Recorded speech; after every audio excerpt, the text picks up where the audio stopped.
enfim, do YouTube.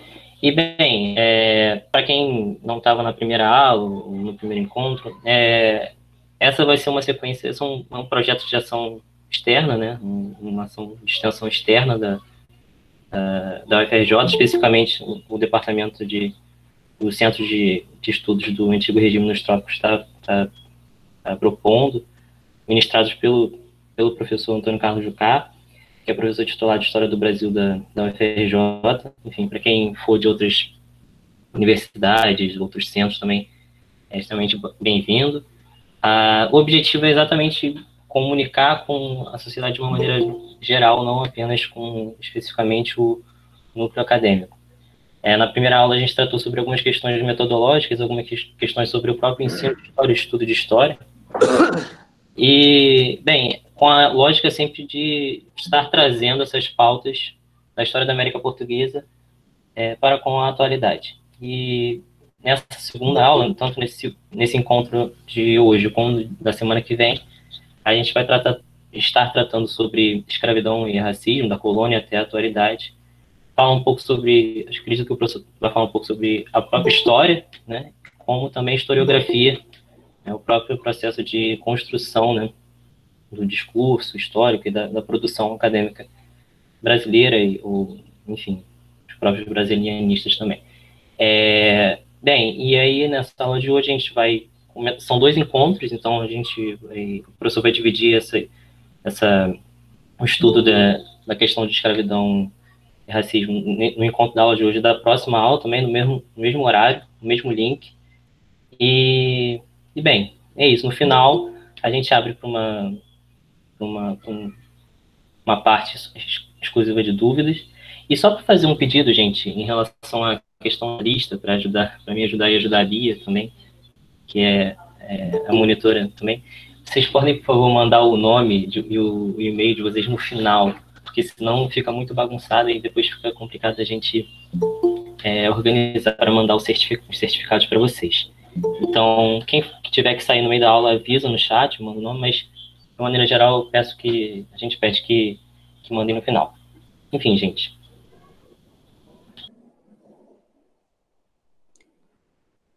Bom, boa noite a todos, né? Enfim, nós vamos, na realidade, começar agora, né, um pouco falar dos temas em si, né? Nosso primeiro encontro foi uma coisa mais introdutória, mais discutindo metodologia, né, a própria formação da história, dando fazer histórico, etc., claro, de uma forma mais suave, digamos assim, não tão aprofundada, mas servindo para exatamente introduzir os temas que a gente vai discutir a partir de hoje, né? Antes de entrar no tema, eu queria só reforçar isso que o Gabriel falou, e a Bia também escreveu aqui, né? Quer dizer, no final enfim, no finalzinho do nosso momento, eles vão falar, eles vão pedir para vocês os nomes, e aí vocês dão os nomes completos. Aqueles que quiserem, né, certificado, enfim, quiserem, né, para vocês apresentem o nome de vocês completos, tá? Porque às vezes tem, né, João, aí tem vários Joões, né? Pedro, que é o nome do meu filho, tem muitos Pedros, enfim, aí você, né, é importante, quanto mais completo o nome, mais fácil de não haver confusões, né, entre um nome e outro, tá? Então, eu pedi isso. Bom, em relação ao tema em si, né, escravidão e racismo, né, historiografia e história, né, é um tema quente, né, vai ser sempre um tema quente, o tema da escravidão e do racismo. O racismo é um tema ainda mais, digamos, quente nesse momento, né, por conta da conjuntura que a gente está vivendo, né, uma conjuntura de combate, de luta antirracista, né, nós temos aí o caso dos Estados Unidos, George Floyd, isso repercutiu no mundo todo, etc. Mas nós temos, né, no Brasil, casos muito recentes, prementes também, enfim, né, sobretudo no Rio de Janeiro. Né? No Rio de Janeiro, nós temos a polícia que mais mata no Brasil, né? E essa polícia que mais mata principalmente, né, negros, jovens, pobres, da periferia, enfim, né? Portanto, agravando esse quadro de racismo. Né? Só que não dá para a gente falar de racismo no Brasil como se a gente estivesse falando do racismo nos Estados Unidos. Né? E é isso que eu queria chamar a atenção. O racismo aqui tem características distintas. E para entender essas distinções, a gente tem que entender um pouquinho também da história da escravidão, né? E aí chamando a atenção para a característica desse racismo. Quando a gente fala racismo, nós estamos falando, sobretudo, né, do preconceito contra os negros, né, ou pretos, enfim. Portanto, preconceito contra as pessoas de origem africana. Né? Mas não é só contra eles. Né? Quando a gente fala racismo, a gente está falando também do preconceito contra as populações indígenas, por exemplo. Né? E tanto num caso quanto no outro, né, a gente está se referindo a questões vinculadas à escravidão. Né? Portanto, é necessário a gente entender, né, como essa nossa sociedade se estruturou e como a escravidão foi central, né? E entender também que escravidão é essa, que não é a escravidão americana, que não é a escravidão caribenha, que não é a escravidão da América Espanhola, né? É uma escravidão diferente. Né? E mais ainda, né, entender que a sociedade brasileira, de certa forma, e eu não digo, isso não é um título honroso, né, mas é um pouco a sociedade máter das sociedades escravistas da América. Né? A primeira sociedade escravista da América é o Brasil, né, ou a América Portuguesa. É aqui que nasce uma sociedade escravista na América. Depois, né, no século XVII, principalmente, vai ter expansão desse modelo para o Caribe, para a América Espanhola, para o sul dos Estados Unidos, etc. e tal. Mas o modelo nasce aqui, em termos de América, né? Deixando bem claro. Então, entender um pouquinho isso daí, como é que esse processo se deu. Então, é importante a gente, nessa primeira reunião, a gente vai falar um pouco sobre a historiografia, né? Como é que a historiografia evolui no século XX, como é que ela chega nos dias de hoje, como essas transformações, né, elas marcam, né, elas têm, por um lado, a ver com o próprio racismo, né, com as discussões sobre o racismo, né, e como elas pautam a própria atuação, né, da sociedade brasileira. Acho que isso é um elemento importante. Primeira coisa para a gente entender a discussão sobre escravidão e o vínculo dessa discussão sobre escravidão e racismo, né, a gente precisa voltar lá para o início do século XX. Né? Quando a gente olha para a sociedade brasileira no início do século XX, a gente se depara com uma sociedade que é majoritariamente negra. Né? E isso eu estou falando do Rio de Janeiro, pelo menos, e Minas, para cima, né, Nordeste, etc. e tal, quase todo, né, é uma sociedade predominantemente negra. Né? Mas é uma sociedade também que se livrou recentemente da escravidão, né? Quer dizer, a escravidão alguém entrou aqui fazendo uma apresentação. Enfim, se livrou da escravidão, né? No final do século XIX, início do século XX, e se livrou da monarquia. Né? E, portanto, buscava se livrar daquilo que via como um atraso, como algo negativo, como algo que marcava a sociedade de forma muito ruim. E era necessário, portanto, né, virar essa página. É necessário, portanto, né, passar isso daí para chegar... Né, no início do século XX não se falava em desenvolvimento, subdesenvolvimento. Né? Os termos eram muito mais civilização, né? Ser civilizado ou não ser civilizado. Então, o que é não ser um país civilizado? Né, os modelos, obviamente, eram primeiro a Europa, né, mais tarde os Estados Unidos, né, mas esses eram modelos fundamentais. Né, e como chegar na civilização? Né? E a discussão sobre a escravidão, ou melhor, sobre a herança escravista, vai nascer em grande medida daí.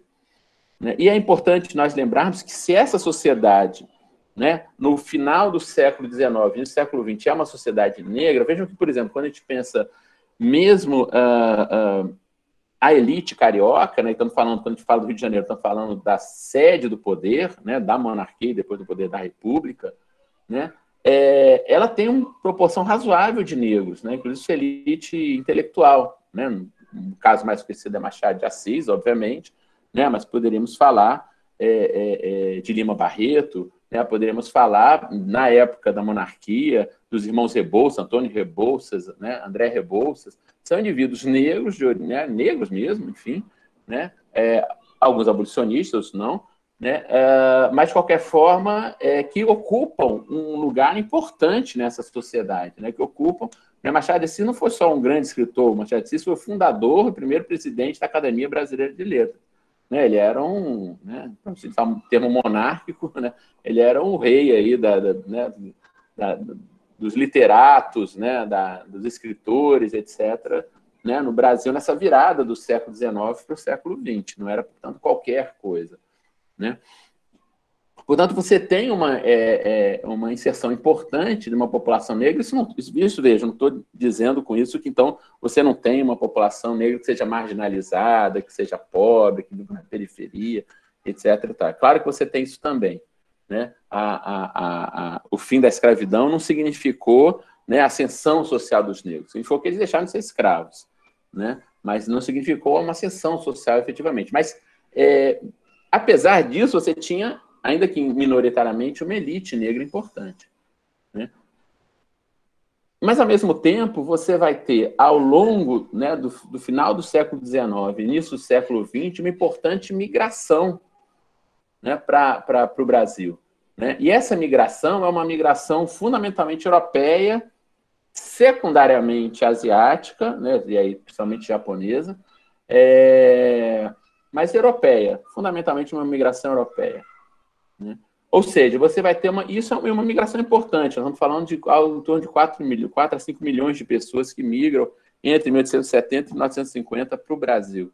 Isso é o que migrou isso é o que, né, vieram em termos de escravos durante 300 anos, né? Portanto, o impacto, né, demográfico disso daí não pode ser diminuído, não pode ser relativizado, né? Temos um impacto demográfico real, né? E essa população migrante, embora grande parte dela vá para o sul, vá para colônias, etc., vá para São Paulo, né, ela se espalha, né, também em outras regiões, minoritariamente. O Rio de Janeiro é uma cidade que vai ter uma presença importante de imigrantes, por ser a capital, por ser a maior cidade, né, do Brasil, etc., está o centro do Brasil, então vai ter uma migração importante, né, de europeus. Isso transforma, né, a própria demografia, né, do Brasil e, portanto, do Rio de Janeiro, né, e de algumas regiões, Rio de Janeiro, São Paulo, Sul, etc. E isso permite, né, e esse é um elemento importante, isso permite um projeto de embranquecimento, né? E quando fala embranquecimento, não é embranquecimento da população, porque não dá para embranquecer a população toda, né? Mas para embranquecimento da elite, né? É muito interessante, uma vez eu vi um trabalho sobre, eu até procurei a referência, não achei para trazer para vocês, mas é um trabalho sobre o Instituto de Educação, a antiga escola normal ali na Tijuca, né? Quando você olha as alunas, né, que eram alunas, só alunas, no final do século XIX, uma boa proporção das alunas eram negras. Quando você olha as alunas no início do século XX, as negras sumiram, né? E estamos falando, enfim, não é uma profissão, né, era profissão de mulher, ou seja, uma profissão, né, desvalorizada socialmente naquele momento, né? Mas era um local onde essas mulheres se formavam, né? Então, ainda que desvalorizado, era um local importante para as mulheres, né? E, no entanto, você tem aí claramente uma redução dessa população negra, né? Ou seja, as professoras, a partir de agora, são fundamentalmente as mais bem formadas, etc. A elite, né, das professoras são brancas, né? Então, você tem um projeto de embranquecimento, né? E esse projeto de embranquecimento vai passar também por uma negativação, vamos dizer assim, da escravidão. A escravidão passa a ser vista como uma coisa negativa. Mas a escravidão não é negativa porque é escravidão. A escravidão é negativa porque ela trouxe africanos.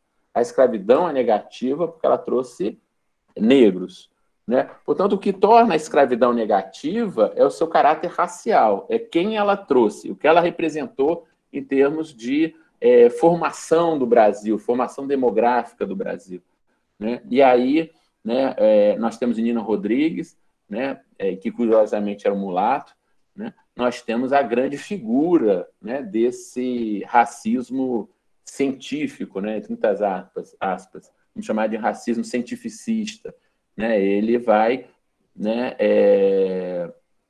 dizer o grande problema da escravidão, né, é que ela trouxe para cá pessoas de um nível cultural, de um nível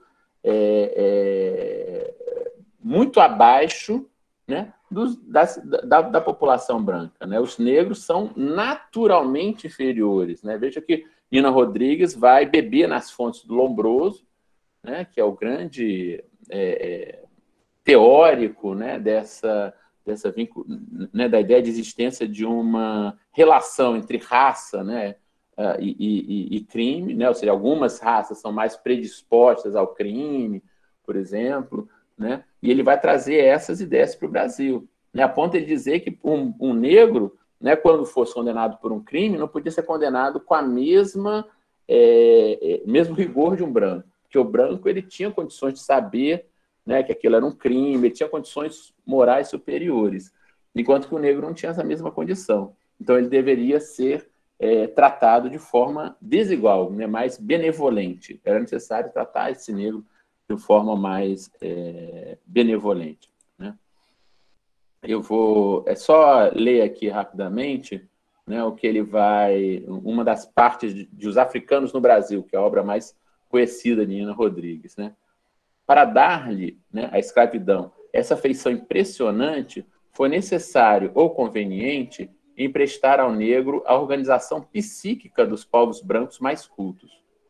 O sentimento nobilíssimo de simpatia e piedade, ampliado nas proporções de uma avalanche enorme, na sugestão coletiva de todo um povo. Ao negro havia conferido qualidades, sentimentos, dotes morais ou ideias que ele não tinha e que não podia ter, né? E segundo ainda Nina Rodrigues, a inferioridade do negro seria um fenômeno de ordem perfeitamente natural, produto da marcha desigual do desenvolvimento filogenético da humanidade, né? Então, você tem uma visão, né, da desigualdade entre negros e brancos dada como absolutamente natural, naturalizada mesmo, né? E esse é o problema da escravidão, né?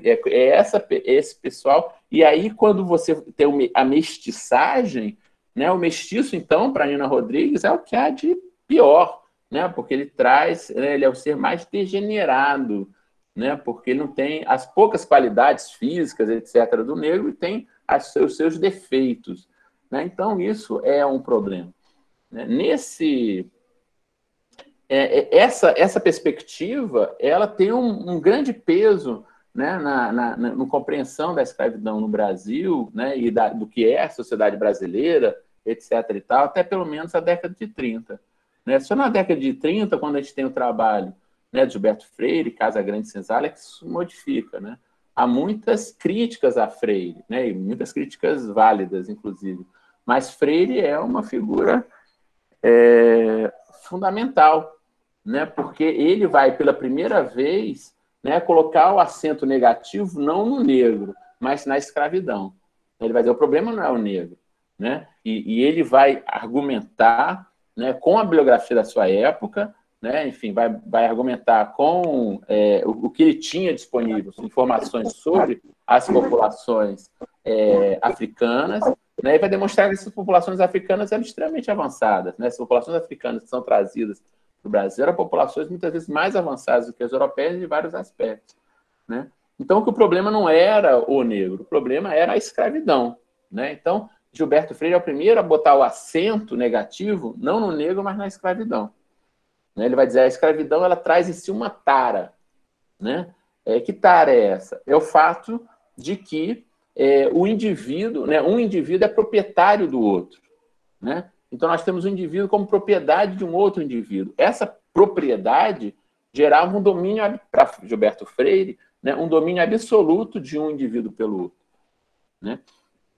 E aí é interessante ver que, ao mesmo tempo que Freire marca de forma positiva a influência negra na formação da sociedade brasileira, né, pela influência cultural, né, pela atuação, né, na formação mesmo da população, inclusive dos senhores, né, as amas de leite, etc. e tal. Ao mesmo tempo que ele marca esse aspecto, né, quando ele vai se referir à escravidão, ele vê a escravidão como fundamentalmente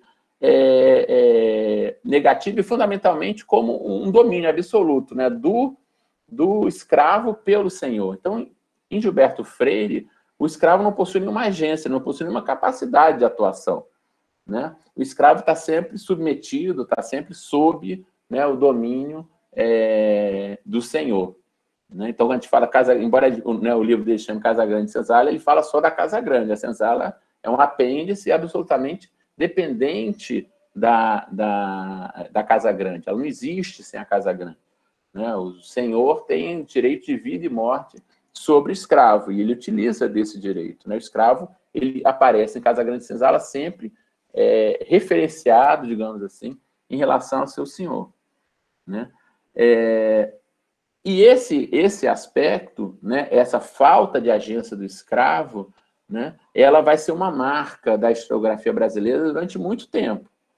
Né? Então, mesmo depois de Gilberto Freire, quando a gente vai ver as críticas feitas a Freire, por exemplo, a Escola Sociológica Paulista, Fernando Henrique, né, Otaviani, Florestan Fernandes, coisa e tal, mesmo a Escola Sociológica Paulista, né, vai, no entanto, manter a ideia dessa falta de agência. O escravo, ele é reificado, né, ou seja, é transformado em coisa pela escravidão e, portanto, ele não possui nenhuma agência.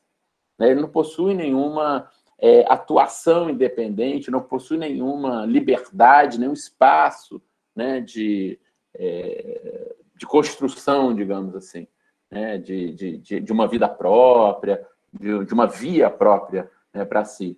Né? Essa é uma perspectiva que vai predominar durante muito tempo.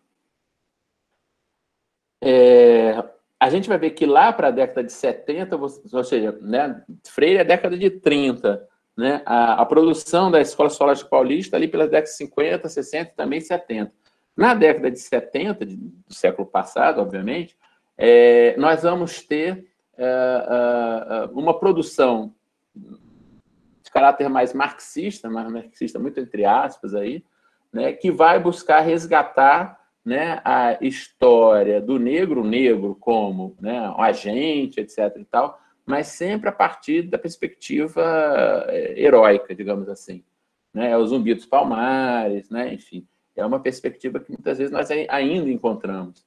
Né? Essa ideia do negro que reage porque se revolta, né? Do negro que reage porque, né, luta contra a escravidão, mata o senhor, enfim, se for o caso ele morre, mas não se rende. Né? Essa heroificação. Então, você passa a ter dois modelos, né? Ou o negro é a coisa, né? Aquele que está sempre submetido ao Senhor, né? E aceita tudo, né? O famoso Pai João, etc. e tal, aquele que abaixa a cabeça, né? Diz sim, senhor, sim, senhor. Ou ele é o cara que se rebela, se revolta, pega em armas, mata o Senhor, se mata se for preciso, etc. e tal. Então, são dois, né? Dois polos opostos, né? Mas que não dialogam entre si. Né? E que nem um polo, nem o outro, né, explica o mais importante, né, que é a própria sobrevivência da escravidão. Ou seja, a escravidão sobrevive de fato. Né? Ela começa lá pela década de 1530 e vai até a década de 1880 no Brasil. Né? Ela sobrevive e ela não morreu de morte morrida, né? Ela morreu de morte matada. Né? Ou seja, ela morreu porque você teve uma série de leis anti-escravistas, teve um movimento abolicionista, enfim, você teve, né, uma atuação política que acabou com a escravidão. Né? Não foi alguma coisa que acabou naturalmente. Acabou porque as pessoas, em determinado momento, decidiram acabar com a escravidão. Né? Ou seja, é preciso a gente entender como é que a escravidão consegue, de fato, durar tanto. Né? E nem é o Zumbi que vai explicar isso, e nem é o Pai João que vai explicar isso. Né? Então, a grande questão que se coloca durante muito tempo para a historiografia é exatamente pensar para além desses, como é que eu vou dizer, desses paradigmas, né? Desses polos que se opõem. Né? Então, exatamente essa é a grande dificuldade. Veja, você tem um livro que é fundamental, né, nos anos 80, que é Ser Escravo no Brasil, um livro da Kátia Matoso, que é um livro interessante, porque no livro, muitos anos depois, a Kátia Matoso, numa palestra, ela fez uma autocrítica, né? O que não era muito, né, o comum na Kátia Matoso, porque ela era uma mulher muito vaidosa. mas ela fez uma autocrítica. Ela disse assim, meu livro devia se chamar Ser Escravo na Bahia, século XIX, né? Porque realmente ela falava da escravidão, né, na Bahia, não no Brasil como um todo, né? E falava especificamente do século XIX. Mas o né, qual era o modelo, né, da Cátia Matoso? Tem algumas coisas muito interessantes, sem dúvida, né? A Cátia Matoso, ela faz um trabalho de história quantitativa bastante interessante, né? Analisa a posse de escravos, analisa o tráfico de escravos, etc. e tal.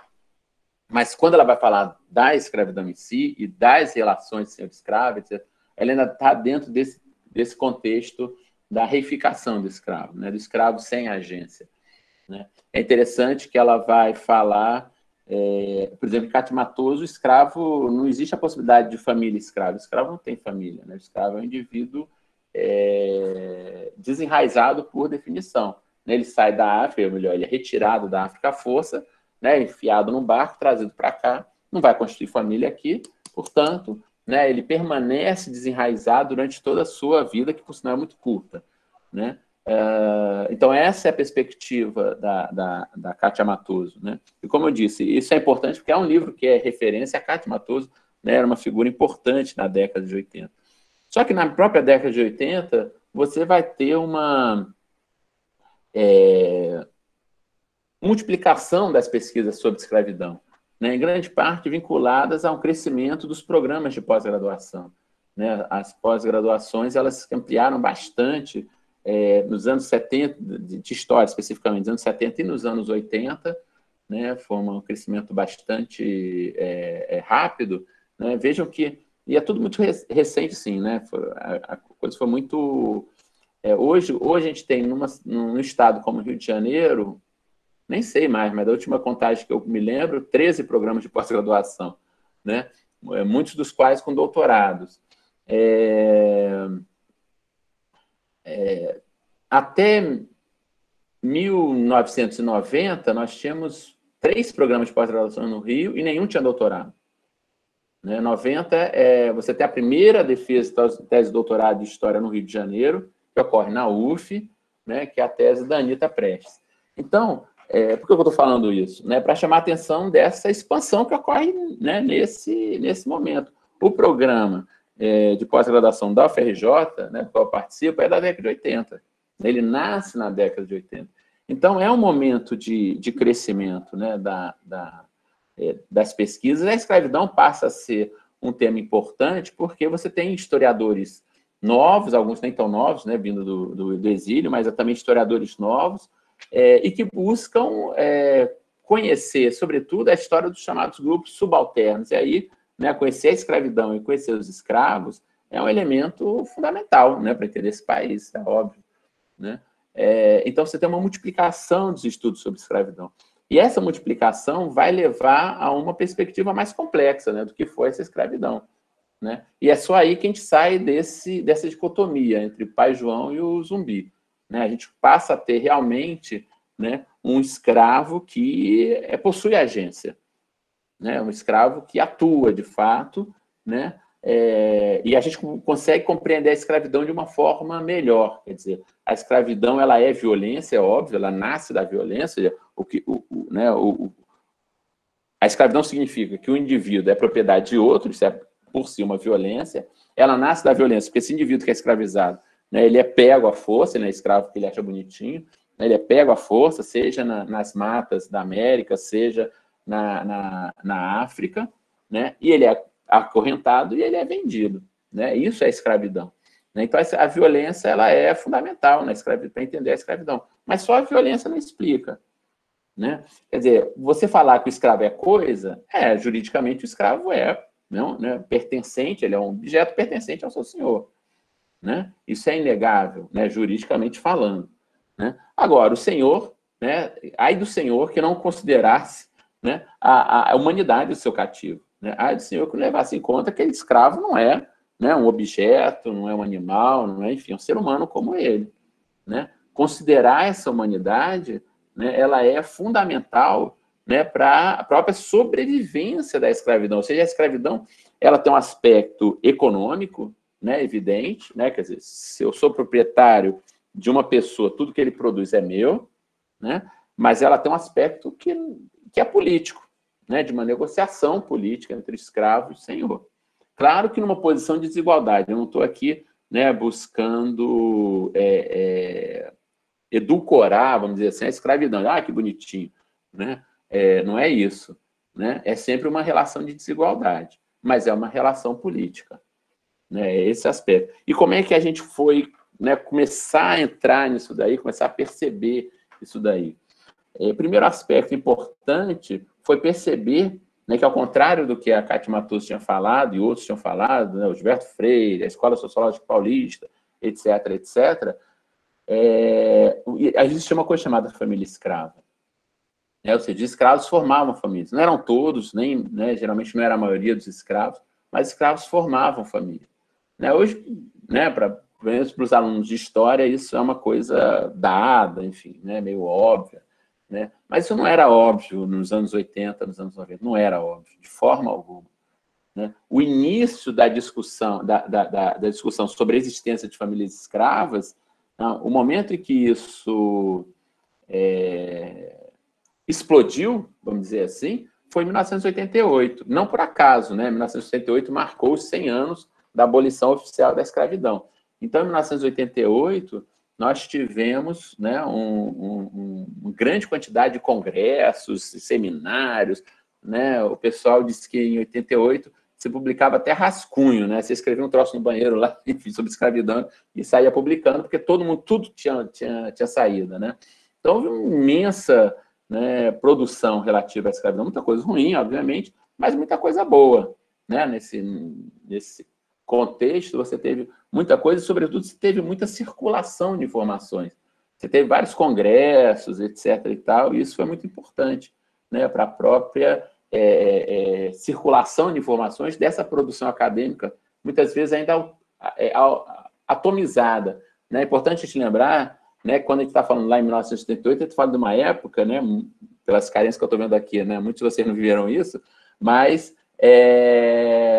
numa época não tinha internet, né? Enfim, então não era como hoje, né? Enfim, você consegue as coisas em PDF, não sei o quê, não, passa aí, né? Como eu estou vendo vocês estão me vendo, né? Tem gente que está aqui no Rio, tem gente que está sei lá onde, está me vendo, né? Isso é super bacana, né? Mas não era assim, né? Essa não era a realidade. Então, os congressos, as reuniões tinham significado, tinham uma importância em termos da circulação efetiva, né, de conhecimento, né, muito maior do que hoje em dia. Né? Então, essa multiplicação dos eventos ali, principalmente em 88, mas de 87 até 89, vamos botar assim, foi muito importante, né, para essa...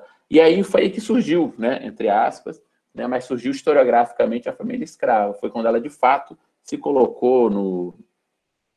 Então, esse foi o primeiro elemento. Quer dizer, se você tem uma família escrava, né, você tem um escravo que não é só o escravo rebelde, que vai, mata, não sei o quê, e também não é só o escravo passivo. Né? Ele é um escravo que consegue, né, ele tem uma agência, ele consegue construir um espaço que ele é próprio. Ele é escravo, continua sendo escravo, mas ele consegue ter mulher, ele consegue ter filhos, ou é uma mulher só com seus filhos. Isso é um outro elemento importante também.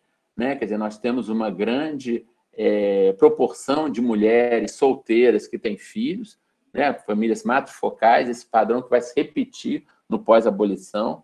Né? Se a gente não percebe isso na escravidão, né? Às vezes fica difícil a gente entender como isso ocorre no pós, quer dizer, isso não é um padrão que nasce no pós-abolição, é um padrão que está dentro da escravidão. A maioria das famílias que a gente encontra na escravidão são famílias matrifocais. Né? Quando você tem famílias mesmo, né? Famílias com pai, mãe, filhos, até avô, avó, são nos grandes plantéis, né? Aqueles plantéis de grandes proprietários de escravos, com 100, 200, 300, 400, 500 escravos. Né? Nesses plantéis, você consegue ter, eventualmente, famílias escravas. Né? Famílias que você tem até a avó. Né? Você consegue localizar a avó daquele escravinho que está ali. Né? Mas isso não é o padrão. Né? A maioria dos escravos não vive nesses grandes plantéis. Mas, de qualquer forma, a existência dessas múltiplas formas de família nos fala de uma coisa importante. Né? Ou seja, daquilo que o Genovese, que é também um autor que vai, né, chegar aqui na década de 70, mas que vai ser consumido de fato, né, em grande escala nos anos 80 e 90, né, o Genovese fala do mundo que os escravos criaram, né? O mundo que quer dizer, os escravos que criam um mundo para si. E nesse mundo, a família é um elemento fundamental. Né? E a família aqui, é importante a gente entender que não é só a família, essa família consanguínea, né? É também a família ritual. Né? E aí a importância da gente entender, por exemplo, os batismos. Né? O que é o batismo numa sociedade que é católica, né? Profundamente, quase que exclusivamente católica. Né? O batismo aqui é um ponto, um instrumento, melhor dizendo, fundamental de construção de laços, de construção de uma identidade. Né? E aí nós vamos ver que parte também dos estudos sobre escravidão vão se dedicar ao estudo dos batismos, exatamente para compor ou recompor essa malha de relações que os escravos vão estabelecer. Né? E isso é muito interessante porque nos aproxima das estratégias que esses escravos vão possuir. Né? Nessa aproximação, né, nós temos, por um lado, aquela história quantitativa que eu estava falando para vocês, para quem assistiu, né, na semana passada, né, aquela feita com números. Né, você pegou nesse momento, principalmente os inventários, né, ou seja, o que o sujeito deixava quando ele morria, né, olhou ali e viu, pô, isso aqui está cheio de escravos. Né? E o que é mais interessante, nos inventários apareciam essas relações familiares, nem sempre. Tá? Eu já trabalhei com inventários, né? E eu peguei inventário que tinha assim, uma mulher, várias crianças, um homem, uma mulher, várias crianças, mas não dizia que aquela criança era filha daquela mulher. Né? Então, eu não pude considerar esses inventários nas minhas, quando eu trabalhei com família escrava, né? Já fiz isso. Não pude considerar esses plantéis como compostos de famílias escravas, porque não estava dito explicitamente que eram famílias. Né? Então, nem sempre o inventário é tão perfeito assim. Mas é uma fonte importante, né, de aproximação, de contato com essa realidade. Né? Porque, e aí tem outro aspecto, né? Ser ou não ser familiar, né, vai pesar, por exemplo, no próprio preço dos escravos, né, na própria possibilidade de vender ou não aqueles escravos, se eles estão ou não relacionados por laços familiares. Né? E aí entra o outro aspecto, né, aquilo que eu estava falando anteriormente. Né? Ai do senhor que não considera a humanidade dos seus escravos. Né? Eu uma vez peguei o inventário de um senhor de escravos e tinha 72 escravos. E parte desses escravos ficaram para a mulher com a qual ele viveu no fim da vida dele. Né? Que não foi mulher dele, esposa, ele foi casado, coisa e tal, a mulher morreu, ele se amancebou, como se diz lá no Nordeste, né, com essa mulher. E parte dos escravos ficaram para essa mulher. Aí essa mulher, durante o processo de inventário, ela pede para o juiz para vender uns escravos. Né? Só que era uma família composta por uma mãe e duas crianças. Né? E aí ela quer vender as crianças. Aí o juiz autoriza. Aí depois ela volta para o juiz e pede para vender a mulher com as crianças. Né? Porque a mulher tinha dito para ela que se ela vendesse as crianças, ela se matava. Matava os filhos, ela matava os filhos e se mataria também. Né? Enfim, então ela para não correr, né, nenhum risco, né, disse, não, vou vender todo mundo junto. Né?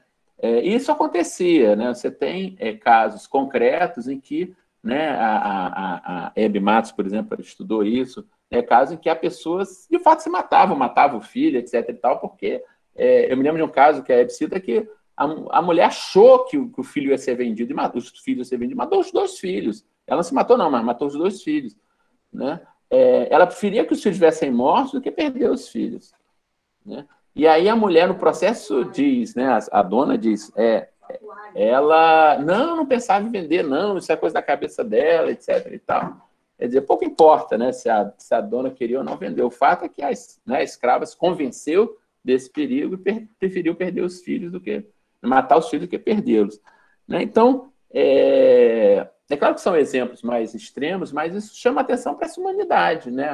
O senhor, a senhora do escravo precisa levar isso em conta, né, no momento de lidar com essa escravidão, né? E quando a gente pensa a própria formação da família, ela é também isso, né? Quer dizer, ela não é porque o senhor gosta, né, porque ele acha legal que a escrava tenha filhos, é porque, né, ele sabe que precisa abrir um espaço, né, de convivência, de formação de laços, etc., para os seus escravos, né? Isso faz parte da economia política da escravidão, né? Isso vai ficar muito claro nessa análise da demografia dos escravos, né? Então, quando a gente vê, por exemplo, os plantéis maiores, né, frequentemente você tem, né, uma demografia. Por que os plantéis maiores? Porque neles a gente consegue ver isso com mais clareza, né, pelo número de escravos envolvidos, né? Você tem uma demografia do senhor, né? Para o senhor, né, o que era importante? Era ter pessoas produtivas, né? O que significava fundamentalmente homens. Não que as mulheres não fossem produtivas, mas as mulheres podiam, por exemplo, engravidar, né? A gravidez, a princípio, se a gente for pensar em termos da produção, né, da capacidade produtiva, né, significava uma diminuição dessa capacidade produtiva, né? Uma escrava grávida, pejada, né, como se dizia, ia trabalhar menos, até que o momento não ia mais trabalhar, né? Depois que o filho nascesse, ia, né, ficar um tempo também sem trabalhar, né? Quando voltasse a trabalhar, ia trabalhar menos, até que conseguisse se recuperar, etc. e tal. E essa criança era um risco, né? Quer dizer, se a gente for pensar em termos econômicos, estritos, né? Ele podia não sobreviver, a mortalidade infantil era extremamente alta, né? Mesmo para as crianças não escravas, quanto mais para as crianças escravas, né? Era extremamente elevada. Então, a maior parte das crianças não ia chegar nem na adolescência, quanto mais na idade adulta, né? Então, seria um desperdício. Então, para que ter mulheres no plantel, né? Por que não ter só homens, né?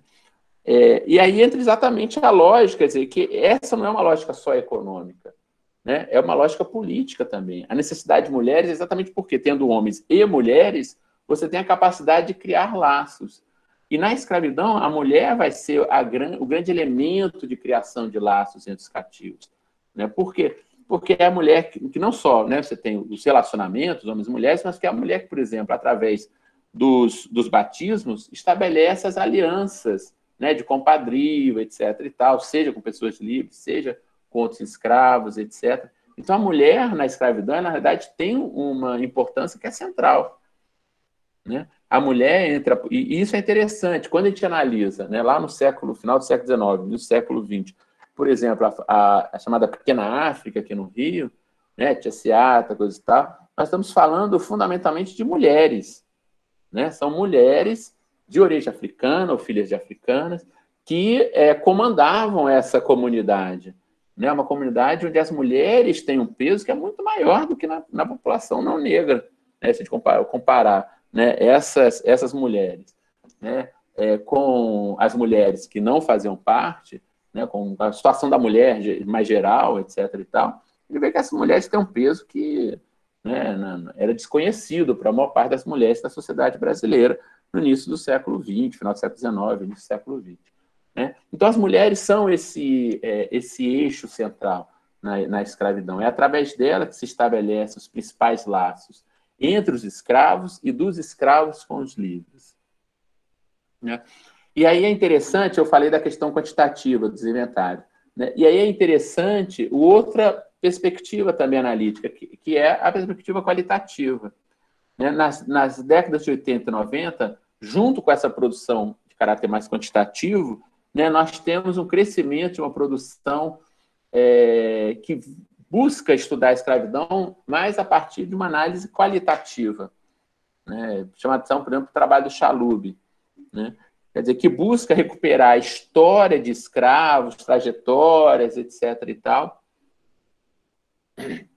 a partir de outro tipo de documentação basicamente judicial, né? E reconstruir essas histórias. E, a partir dessas histórias reconstruídas, entender essa escravidão, a lógica da escravidão, como ela operava na estrutura macro maior, como ela operava na vida dos indivíduos, de cada indivíduo especificamente.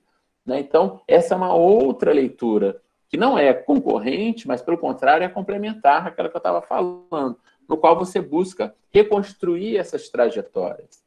Né? Você busca reconstruir trajetórias específicas, né, mais bem documentadas, etc. e tal, e a partir dela, né, criar, vamos dizer assim, janelas, né, janelas a partir do qual você consegue entender a escravidão. E essas janelas mostram, né, uma escravidão bastante complexa, como eu disse, né, onde, né, o ser escravo, né, não é mais uma coisa assim genérica, não existe mais o ser escravo. Né? Existem várias formas de escravidão. Né? Ser escravo, né, de um senhor é uma coisa, de outro senhor é outra. Ser escravo no século XIX é uma coisa, no século XVIII é outra, no Rio de Janeiro é uma coisa, né, em Pernambuco é outra. A Hebe, né, na sua tese de doutorado, ela faz uma análise interessante. Ela mostra como é que no final da escravidão, né, você tem essa migração de escravos pernambucanos e nordestinos, de forma geral, para o Rio de Janeiro, para São Paulo, né, para o Sudeste, e você tem um choque cultural, né, porque esses escravos estão acostumados com uma outra escravidão, né, uma outra forma de relacionamento com os senhores. Quer dizer, a escravidão cria códigos, né, cria códigos para os senhores e cria códigos para os escravos. Né, o que fazia com que tanto senhores quanto escravos soubessem que era um bom senhor, um mau senhor, né, um bom escravo, um mau escravo. Portanto, há códigos estabelecidos, há uma linguagem comum entre senhores e escravos. Mas essa linguagem não é universal, né? Ela é dada por cada região, por cada momento, por cada, né, cada local específico, cada contexto específico. Né? Então, esse é um outro elemento importante. Né? Não há uma escravidão só. Né? Há escravidões. Né? E isso é um ponto que eu queria chamar bastante atenção. Né? A escravidão, portanto, ela é bastante diversa. Né? O que a gente pode pensar, digamos assim, em termos de uma generalização, é no sentido de que essa escravidão vai ser, primeiro, marcada, né, ao mesmo tempo, por esses dois elementos, quer dizer, por uma violência que é implícita a ela, né, mas que é necessária para a própria existência da escravidão, e violência que implica, portanto, uma desigualdade fundamental entre senhor e escravo, né? E, ao mesmo tempo, por uma negociação. Né? Ou seja, violência e negociação elas não se excluem, né? Pelo contrário, elas se combinam na escravidão. Né? Então, os dois elementos são fundamentais para a sobrevivência dessa escravidão. Um outro ponto importante que vai marcar a escravidão aí, de uma forma geral, aqui no Brasil, na América Portuguesa, isso no período colonial, mas também no século XIX, e que tem a ver com esse aspecto da negociação, é a importância da alforria. Né? A alforria tem um peso aqui muito significativo, muito mais significativo do que em outras sociedades escravistas. Né? Algumas sociedades escravistas na América, você vai, inclusive, proibir a alforria. Né? Nos Estados Unidos, no início do século XIX, eles proíbem, não tem mais alforria aqui, está proibido a alforria ser escravo. Você pode vender, você pode fazer qualquer coisa, mas alforriar você não pode. Aqui não, aqui a alforria vai estar presente até o final, isso é muito curioso, quer dizer, mesmo lá em 1888, 87, 88, né, estavam já nos seus estertores, escravos fugindo de todo que é lugar, você tem senhores alforriando cativos. Né? Então, a alforria ela é uma marca dessa escravidão, né? E ela marca também essa negociação, quer dizer, a alforria ela é um dos elementos, é claro que não é a maioria dos escravos de alforria, é uma minoria que é privilegiada, etc. e tal, mas, de qualquer forma, ela é um horizonte de possibilidade. Né? E, portanto, ela é um elemento importante na negociação desses escravos com seus senhores. Né? E aí é importante a gente lembrar que a alforria, ela nessa relação de desigualdade, ela fundamentalmente ela é uma negociação, mas é uma negociação que nasce de uma concessão. Ou seja, o senhor não é obrigado a alforriar o escravo. Ele alforria se ele quiser. No final da escravidão, em 1865, você tem uma lei que diz que o escravo podia reunir os pecúlios, e aí o senhor é obrigado a dar alforria. Mas isso já estamos falando da crise da escravidão no Brasil. Né? Até meados do século XIX, o senhor só dava alforria se ele quisesse, mas dava, né? E é isso que eu quero chamar a atenção. Não todos os senhores, mas muitos senhores davam, negociavam com seus escravos, né? E eu sempre digo que a alforria ela é a ponta do iceberg. Quando o cara chega a ser alforriado, é porque ele já vem há muito tempo negociando com o senhor aquela liberdade, né? Como ela vai ser feita, se ela vai ser paga, se não vai ser paga, se vai ser paga, como vai ser paga, se vai ser com trabalho, se vai ser com dinheiro, enfim, né? Aquilo dali é o que a gente tem, é o ponto final de uma negociação que é extremamente longa, né? E que passa por esses elementos, por um lado, pelo reconhecimento, né, dessa superioridade senhorial, mas, por outro lado, pelo reconhecimento pelo senhor, né, da humanidade do seu escravo, da necessidade de lidar com esse cativo, né? E, enfim, e como saber controlá-lo, né? Não é só através da violência que ele vai conseguir controlar os seus cativos. Então, esse duplo aspecto, digamos assim, da escravidão é um elemento importante. A alforria ela é comum, né, em toda a América Portuguesa. Agora, um ponto importante também para a gente entender, né, e aí que também marca essa escravidão, é o peso dos africanos. Né? O que eu quero dizer com isso? Parece óbvio, assim, os escravos da África são africanos. Né? Mas quando eu falo do peso dos africanos, né, eu quero chamar a atenção para o fato, né, de que a escravidão aqui nunca se sustentou, em termos demográficos, sozinha. Né? Ou seja, escravos não tinham uma taxa de reprodução que permitisse que você abrisse mão do tráfico. Né? Ou seja, se você não... quando você acaba com o tráfico em 1850, né, o que acontece? O número de escravos no Brasil começa a definhar. Vai diminuindo muito rapidamente. Né? Por quê? Porque a escravidão depende do tráfico. Né? Então, essa dependência em relação ao tráfico de escravos, ela também marca essa escravidão, porque dá para ela um tom, né, de africanidade, digamos assim, que vai ser distinto, por exemplo, do que a gente encontra no sul dos Estados Unidos, onde a escravidão, o tráfico de escravos nunca foi significativo, né? Sempre foi muito reduzido, acaba no início do século XIX, né? E você tem que se virar com os escravos que você tem ali. E aí você tem lá sim uma reprodução endógena, ou seja, os escravos se reproduzem, né, a ponto de manterem a própria escravidão. Né? Aqui não, aqui você depende do africano. Portanto, essa escravidão tem um caráter africano que é bastante intenso, né? E que é maior, sobretudo, a partir do século XVIII. Né? Então, e isso também me chama a atenção para um outro aspecto. Né? Essa africanidade, ela também chama a atenção para essa necessidade de negociação, ou seja, você está sempre incorporando estrangeiros nessa escravidão. Né? No momento em que você incorpora estrangeiros, né, primeiro você tem que ensinar para eles, né, a linguagem da escravidão. Né? Não que eu não conhecesse, quer dizer, os africanos já conheciam a escravidão na África, né? Sem sombra de dúvida, mas como funcionava a escravidão aqui, que não era igual à escravidão africana. Né? Então eles sabiam que era escravidão, mas a escravidão aqui era uma escravidão diferente. Então eles tinham que conhecer essa nova língua, né? Que não é só o português, é a língua da escravidão. Né?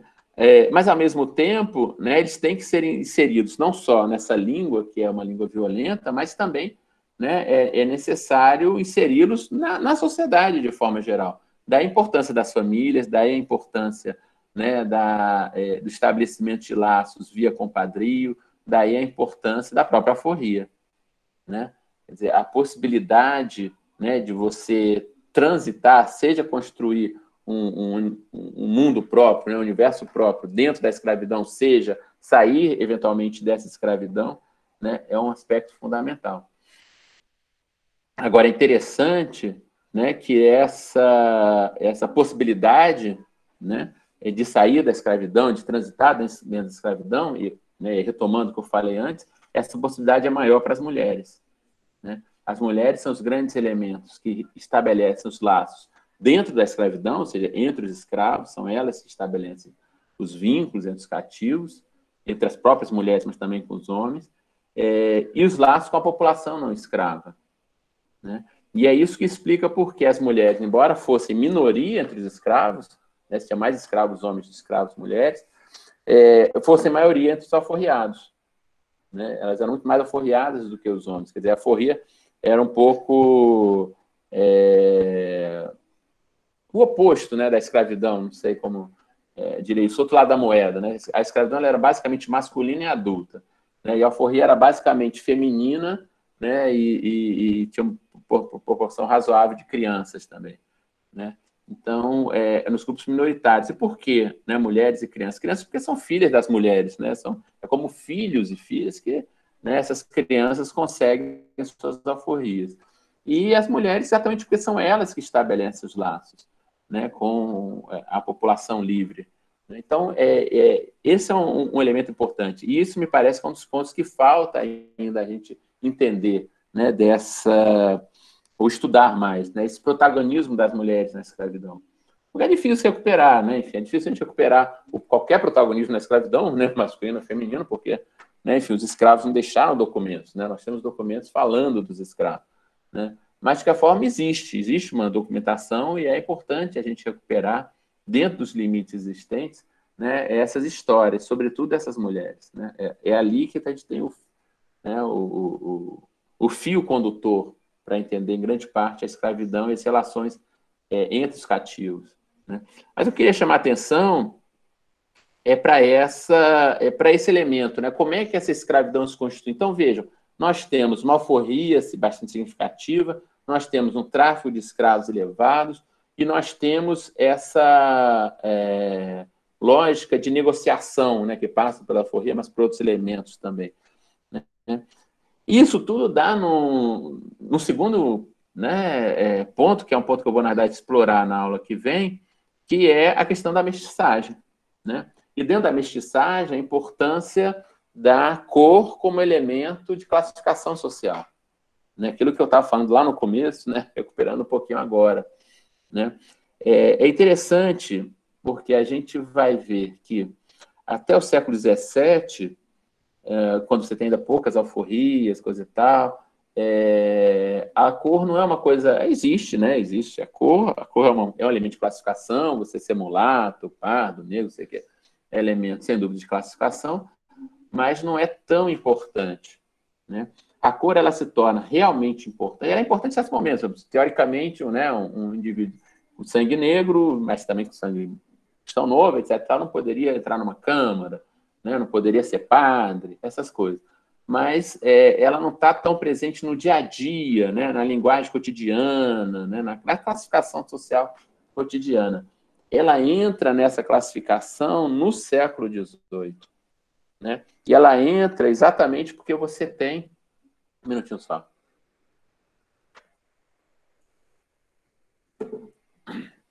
Porque você tem uma multiplicação de uma população que não é escrava mais, mas, ao mesmo tempo, é uma população de cor. Né? Botando de cor entre aspas, porque é um termo de época. Né? Então, essa população de cor, né, ela vai passar a ser classificada desta forma, ou seja, a partir da sua cor. Né? Isso no momento, por exemplo, a gente fala branco, né, no momento que não existia ninguém branco. Né? Na documentação do século XVIII, ninguém define falando branco. Não. No século XVIII, o branco, que nós chamamos branco, é sujeito sem cor. Né? Então, o sujeito era coronel fulano de tal. Né? Coronel. Não precisa nem dizer que ele não tem cor. Ele não tem cor. Né? Ele não tem cor. A cor é um defeito. Né? Por isso ele vai se falar em defeito de cor. A cor ela é um defeito. Então, se a cor aparece para você, ela já é um elemento de classificação social negativo para você. Né? Já é um elemento que te classifica de uma forma inferior em relação a outras pessoas, em relação aos outros indivíduos, já te coloca numa posição de inferioridade nessa sociedade. Né? Então, esse é o primeiro elemento importante. Né? Que já faz um link, já faz um vínculo para a nossa discussão da semana que vem. Segundo ponto importante é que essa cor ela é construída socialmente. Ou seja, ela não é dada pela pigmentação da pele. Vou dar um exemplo. O indivíduo que vinha da África, uma mulher, um homem que vinha da África, eram pretos. né? E eram chamados, em geral, de negros da Guiné. Né? Depois, no século XVIII, esse termo tende a sumir, aí vira Angola, Moçambique, né? da Mina, etc. e tal, enfim, surgem outras denominações. Mas ele é um preto ou uma preta africana, ok?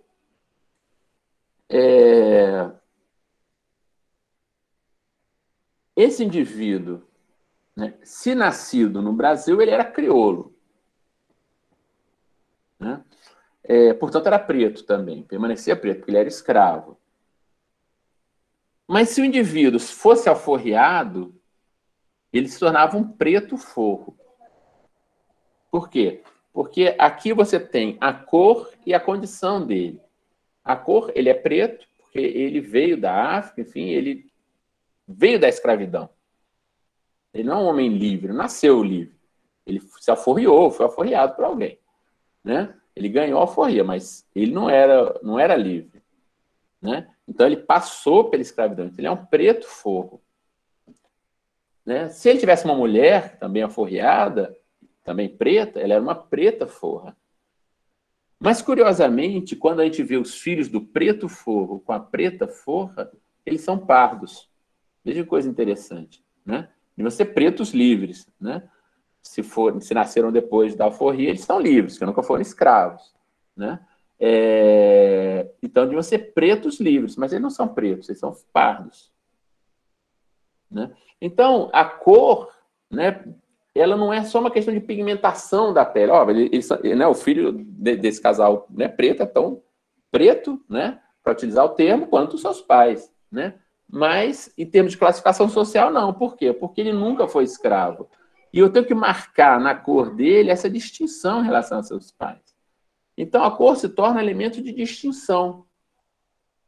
Né? Ou seja, o pardo, né, ele é pardo, é claro que pode ser um pardo forro, né, você pode ter um pardo que foi escravo, se for forreado, mas você não vai ter nunca um preto livre. O pardo ele pode ser escravo, forro ou livre. Mas o preto, ou ele é escravo, ou ele é forro, ele nunca vai ser livre, não existe preto livre. Né? Então vejam que é uma questão de denominação, né? Uma forma de reconhecimento social, né? de uma maior proximidade, ou pelo contrário, de uma maior distância em relação à escravidão. Então a escravidão, ela continua hierarquizando o sujeito, mesmo que ele não seja mais escravo. Se ele passou pela escravidão, é uma coisa. Se ele nunca passou pela escravidão, é outra. Mas se ele tem, né, essa origem clara na escravidão, porque os pais dele eram escravos, ele, de alguma forma, tem que ter essa relação com a escravidão marcada na sua classificação social. Né? Então, o termo pardo, ele surge não só, também, é claro, para designar, né, o escravo mestiço, de branco, negro, etc. e tal, mas surge também para designar esse indivíduo que já distanciado da escravidão. Né? Um indivíduo, portanto, já afastado, né, dessa escravidão, mas não totalmente livre. Né? Livre, que eu ia dizer, no sentido de não totalmente liberto da escravidão. Ele ainda tem um passado na escravidão, né? A ideia do pé na África, etc. E tal. Ele ainda tem esse passado escravista marcado na sua identidade. Né? E é interessante, porque você podia também retroceder. Né? Tem um estudo do Roberto Guedes sobre Porto Feliz, né, em São Paulo, século XVIII, XIX, ele analisa a trajetória de algumas famílias de pardos, de forros, etc. Né? Ele mostra uma família onde um dos sujeitos lá da família ele é pardo, né, o tempo todo, sei o quê, e ele casa com uma ex-escrava. Né? E no momento que ele casa com uma ex-escrava, ele vira preto. Né? Ou seja, ele decai na classificação social, né? Ele perde, né? Ele se torna menor, digamos assim, na classificação social, porque ele se reaproximou da escravidão. Escravidão que ele nunca viveu. Né? Ele nunca foi escravo. Mas ele se aproxima da escravidão se casar com uma mulher ex-escrava. Né? Então, esse é um elemento importante. Quer dizer, a classificação social que se cria a partir do século XVIII no Brasil, ela é uma classificação que passa pela cor também, parcialmente pela cor, mas é uma cor que não necessariamente é definida pela pigmentação da pele, né, definida, digamos, geneticamente. É uma cor que, em grande medida, é construída socialmente. Isso é um ponto importante. Tem um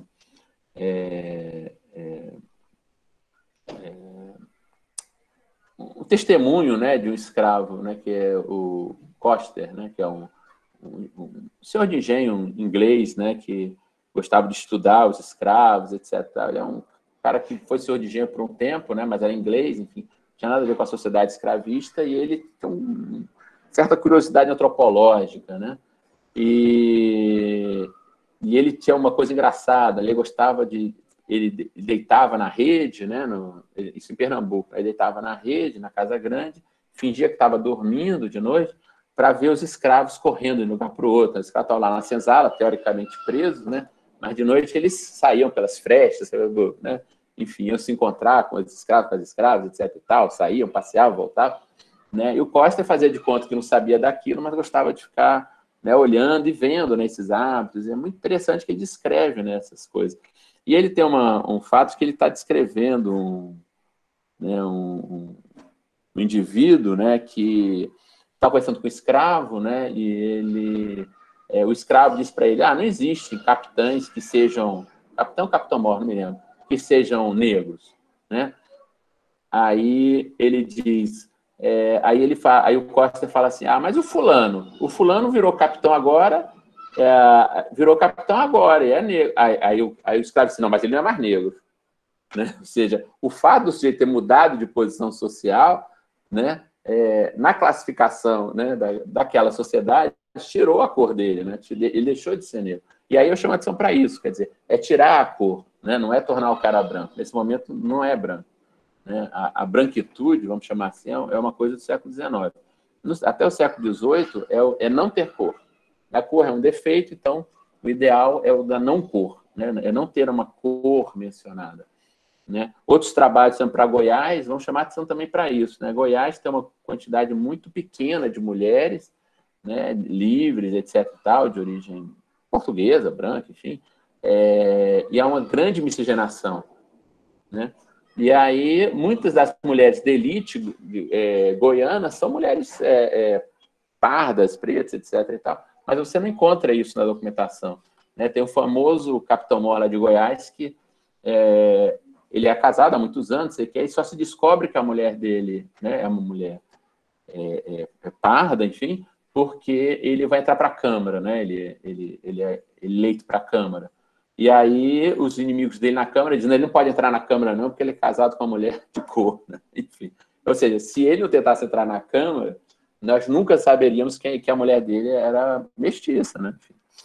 Então, esse elemento que eu queria chamar a atenção, né, para essa forma de constituição da escravidão, né, que, portanto, constitui uma escravidão que é marcada não só por pretos e brancos, né, ou negros e brancos, mas por uma multiplicidade de classificações que misturam a cor da pele, a pigmentação, enfim, como quisermos chamar, com elementos sociais, da classificação social. Então, né, e, portanto, a possibilidade de transitar, né, para uma classificação social mais elevada, que significa, na realidade, negar a cor. Né, e isso é importante. Né, só essa negação da cor é um elemento fundamental para a gente entender a lógica do racismo aqui. Né, você assente se você negar a sua cor, se você, né, apagar a sua origem. Isso é fundamental para qualquer ascensão social. Né? E isso vai marcar, enfim, não só essa sociedade escravista, mas a sociedade racista que nós vivemos hoje. Né? Enfim, por hoje era isso que eu queria falar. Né? Isso é, como eu disse, uma introdução para a semana que vem, que é quando eu quero falar sobre racismo. Né? Busquei chamar a atenção para alguns pontos, né, da forma de construção dessa escravidão que vão marcar o racismo, né, e que eu acho que é importante a gente discutir, porque é muito interessante, muito importante. Né? Vocês vejam, por exemplo, a coisa do George Floyd, né, gerou um debate aqui no Brasil imenso, né, de quem viu, né, a questão da Globo News botou, né, mulheres e homens negros lá discutindo pela primeira vez. Enfim, você tem uma representatividade maior. Né? Segunda-feira teve o Silvio de Almeida no Roda Viva, com uma bancada de pessoas negras, de intelectuais negros, super importante.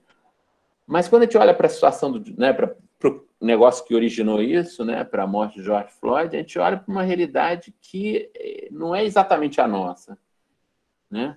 Ou seja, eu quero dizer, não é que aqui você não tenha, né, policiais brancos matando homens negros, né? O que eu quero dizer é que não são só policiais brancos que matam homens negros, né? Muitas vezes são policiais negros que matam homens negros, né? Então, entender isso está vinculado ao nosso racismo, né? Está vinculado à forma como a gente lida com isso, esse caráter estrutural do racismo entre nós. Então, entender isso, para a gente entender isso, é necessário a gente fazer esse link com essa escravidão, né? E com essa classificação social que se constrói a partir do século XVIII, que é uma classificação que busca negar a cor, né? Apagar a cor do indivíduo, né? Para garantir, para permitir exatamente uma ascensão social. Né? Mas eu vou falar disso mais na semana que vem. Né? Mas isso me parece um ponto fundamental. Eu queria, então, agradecer a paciência de vocês, ficar me ouvindo esse tempo todo, né? E abrir aí para perguntas, quem quiser fazer perguntas, fique à vontade.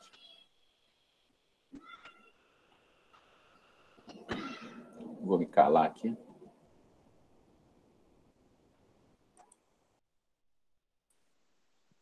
Então, gente, vocês podem mandar a pergunta pelo chat e aí eu posso ler, ou se vocês quiserem, eu ordeno. E aí cada um pode falar sua pergunta, vocês que sabem.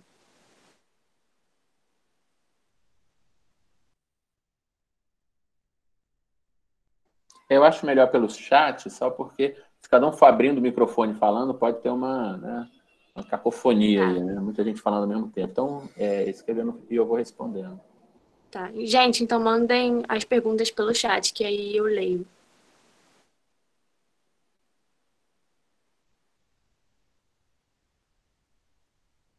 Então, professor, o Dante Chagas perguntou, ele pediu para você repetir novamente o porquê das mulheres serem a maioria das alforriadas.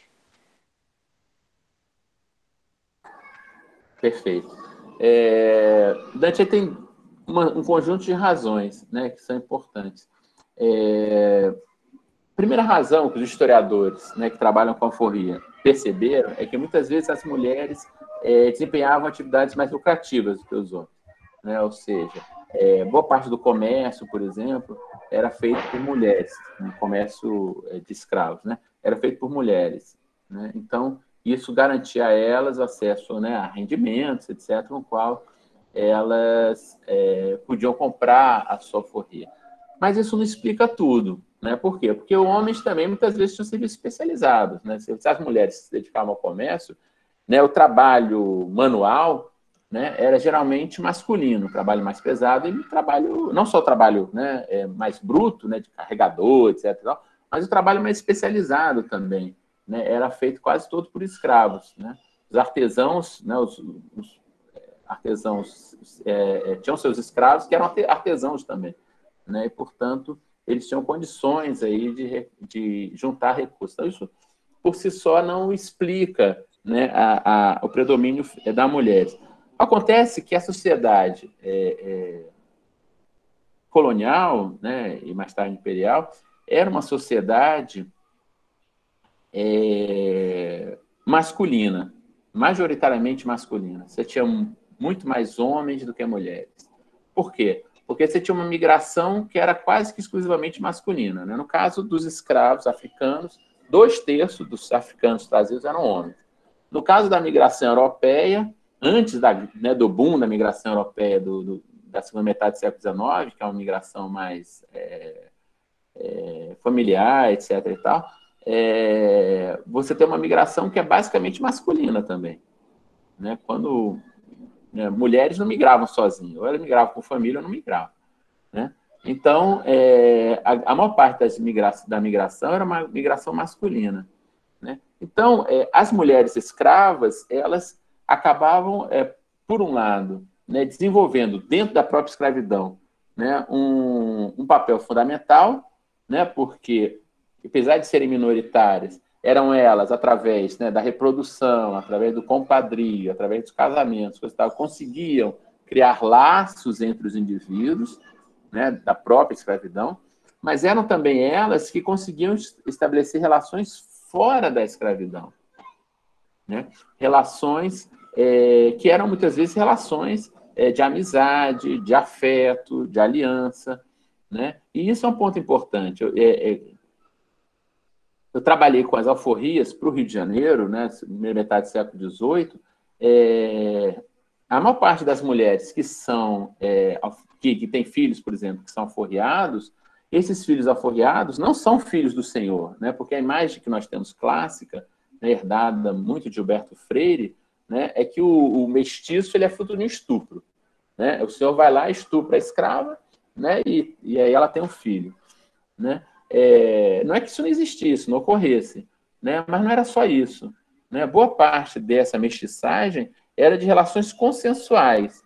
E como é que a gente sabe que são relações consensuais? Porque são relações entre escravas e homens que não são seus senhores, né? E esses homens que não são senhores dessas escravas libertam seus filhos, né? Eles muitas vezes não querem nem saber da mãe, né? Não se interessam, mas eles sentem uma obrigação, muitas vezes, moral, religiosa, etc., em relação aos seus filhos, né? E compram a liberdade de seus filhos. Então, essa relação que essas mulheres estabelecem com esses homens, ela está ligada a esse aspecto demográfico, né? Então, elas estabelecem relações que são especiais, e relações de aliança também, relações de compadrio, por exemplo, com homens, mas também com mulheres. Homens e mulheres que vão ajudá-las, muitas vezes, a comprar a sua alforria, né? Elas estabelecem relações de aliança, inclusive no comércio. Quer dizer, o comércio é não só uma forma de aquisição, né, de recursos para comprar a liberdade, mas muitas vezes estabelecimento de laços, né, que permitem empréstimos, por exemplo, que levam à compra dessa liberdade. Então, é um conjunto de elementos, né, que fazia com que as mulheres fossem mais aforreadas que os homens. Espero ter respondido.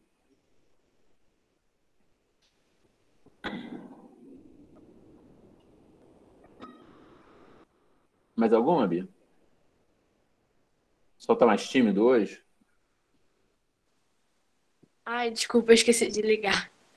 Peraí, deixa eu ver aqui a pergunta. Então, a Clara Maria, ela perguntou se o senhor de escravo que você havia mencionado antes, se seria o Henry Coster. Isso. Eu falei Coster, não falei? Oi? Falei. Eu falei Coster. Né? Falou. Uhum. A Gutiele Gonçalves agradeceu a sua explicação e gostaria que você abordasse as principais diferenças entre a escravidão dos escravizados no século XVIII e no século XIX. Tá. É uma diferença do século XVIII. Tá ligado no meu negócio? Tá ligado? Tá ligado. A maior diferença do século XVIII para o século XIX, enfim, é a questão, primeiro, da formação do Estado Nacional, né? Enfim, esse é um elemento importante. Dentro dessa formação do Estado, a questão do liberalismo, né? A existência de como é que eu vou dizer,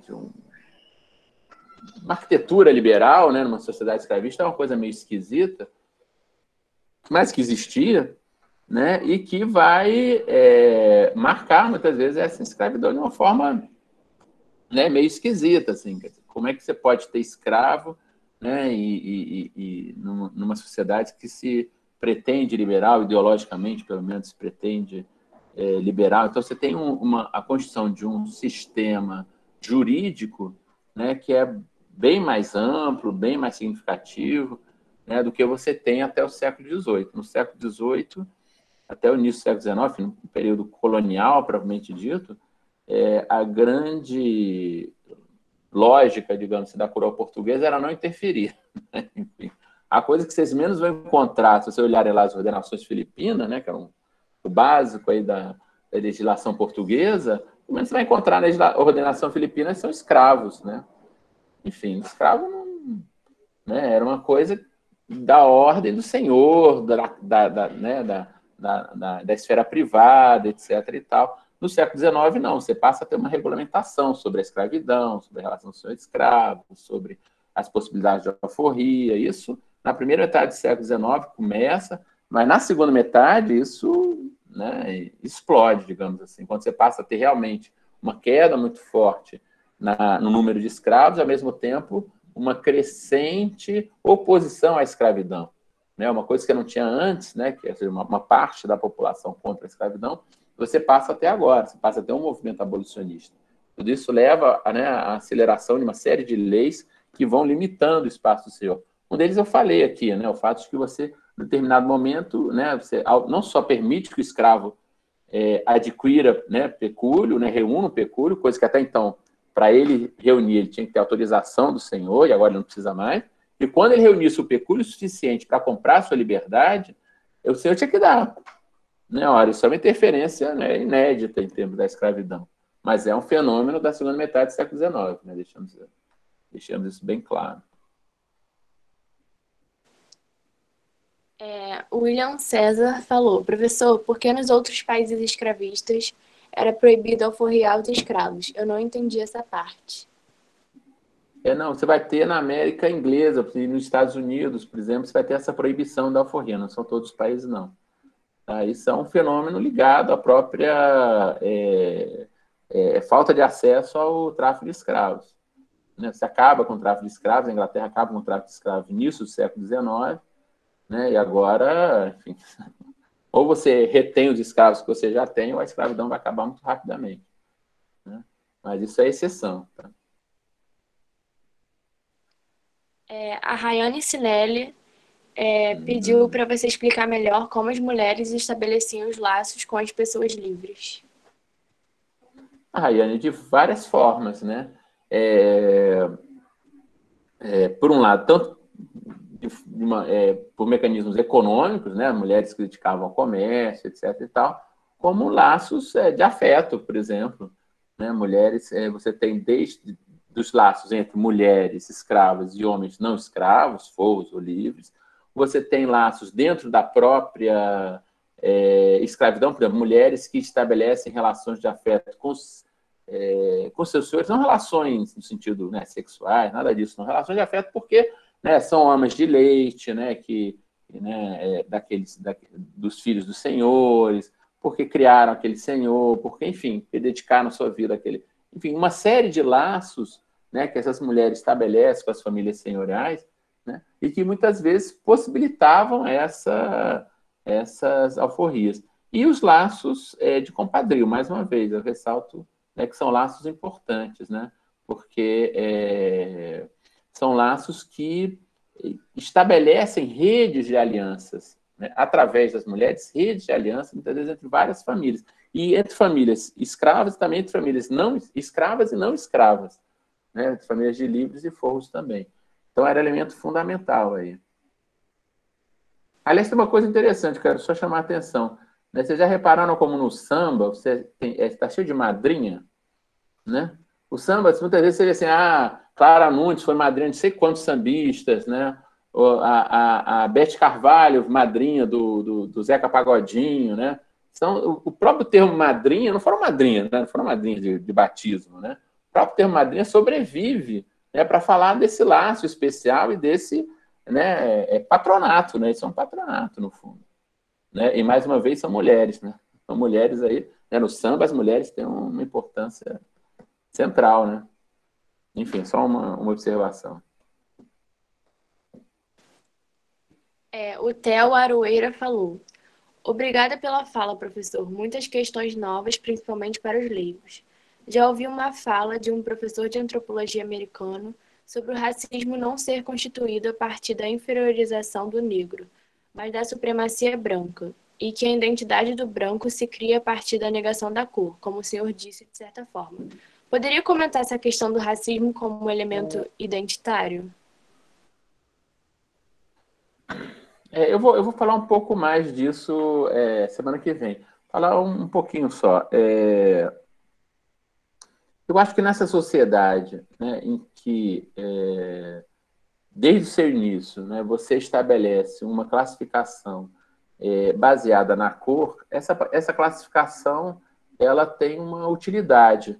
Né? Qual a utilidade dessa classificação? Promover a desigualdade. Né? Algo que eu falei já na semana passada. Né? A sociedade que a gente constitui aqui no Brasil é uma sociedade profundamente desigual. Mas essa desigualdade não é só econômica, né? Não é só porque você tem né, uma enorme quantidade de pessoas muito pobres e uma pequena quantidade de pessoas muito ricas, né, se beneficiando dessa riqueza social. Não é só isso, né? Para além desse aspecto econômico, você tem um aspecto que é também social, né, das relações que se estabelecem cotidianamente entre indivíduos, né, e que vão passar muitas vezes pela questão da cor, né, e que muitas vezes não são nem assim desejadas, né? Por exemplo, né, um grupo de amigos, né, brancos e negros, sai, não sei o quê, e aparece a polícia. Vai dar duro em quem? Entendeu? Não são os amigos que estão se classificando. É a polícia que está classificando essas pessoas, né? Portanto, o racismo surge como elemento fundamental de classificação social. Quer dizer, os amigos são amigos. Se você é amigo de alguém, você, por definição, está estabelecendo uma relação de igualdade, né, com aquela pessoa. Né? Quando chega a polícia e dá dura numa parte e libera a outra, ela está estabelecendo uma desigualdade. Não foi você que estabeleceu. Foi alguém que veio e estabeleceu para você. Né? Então, o racismo é um elemento fundamental para marcar e reforçar a desigualdade social. Enfim, eu vou falar isso mais na aula que vem. A Jéssica Costa perguntou, né? Ela pediu para você falar mais um pouco sobre a possibilidade do escravo reclamar sua alforria e em quais casos isso poderia acontecer. Isso é uma exceção, tá? Isso é só na década de 1960, se eu não me engano, que eu estou citando de cabeça, 1865, você tem uma lei que obriga o senhor a dar alforria. No caso do escravo, ter o pecúlio, ter o valor suficiente. É importante ter isso em conta. O valor da alforria era o preço de mercado do escravo. Né? Então, ele tinha que ter o valor dele, né? O valor com o qual o seu senhor pudesse comprar outro escravo igual a ele. Se ele tivesse aquele valor, o senhor é obrigado a dar alforria. Mas, como eu disse, é uma lei abolicionista já, né, já no momento em que a escravidão, está sofrendo aí ataques, né, de vários ângulos, digamos assim.